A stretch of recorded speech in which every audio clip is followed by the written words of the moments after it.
বাংলাদেশ নিয়ে ফেসবুকে কিছু লেখার আগেই সাবধান, কারণ আপনার উপরে সতর্ক নজর রাখছে লালবাজার।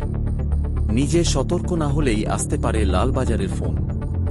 তাই আবেগের স্রোতে গা ভাসিয়ে কোনো কিছু ৭-৫ না ভেবেই সমাজ মাধ্যমে পোস্ট করাটা বন্ধ করতে হবে।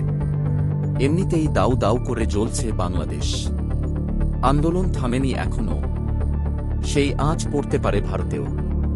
তাই যথাযথ ব্যবস্থা নিতে চায় প্রশাসন। দায়িত্বশীল নাগরিকের কর্তব্য পালনের কথা বলেছেন মুখ্যমন্ত্রী মমতা বন্দ্যোপাধ্যায়। হাসিনার পদত্যাগের পরে অত্যন্ত সাবধানী পদক্ষেপ নিয়েছেন মমতা, যাতে বাংলাদেশের ব্যাপারে রাজ্যের কোনো মন্ত্রী নেতা মুখ না খোলেন সেই ব্যাপারে সতর্ক থাকতে বলেছেন তিনি।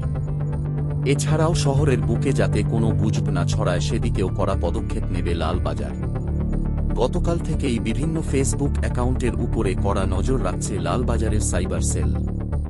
ইতিমধ্যেই এই সংক্রান্ত ছবি পোস্ট করার কারণে সতর্ক করা হয়েছে প্রায় 250 জনকে।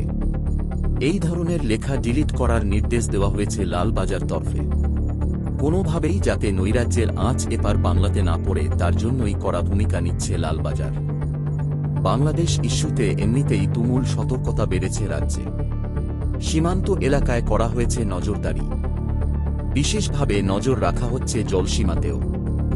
এবার সামাজিক মাধ্যমেও যাতে কেউ কোনো উস্কানিমূলক পোস্ট না করতে পারে সেই দিকে লক্ষ্য রাখছেন লালবাজার।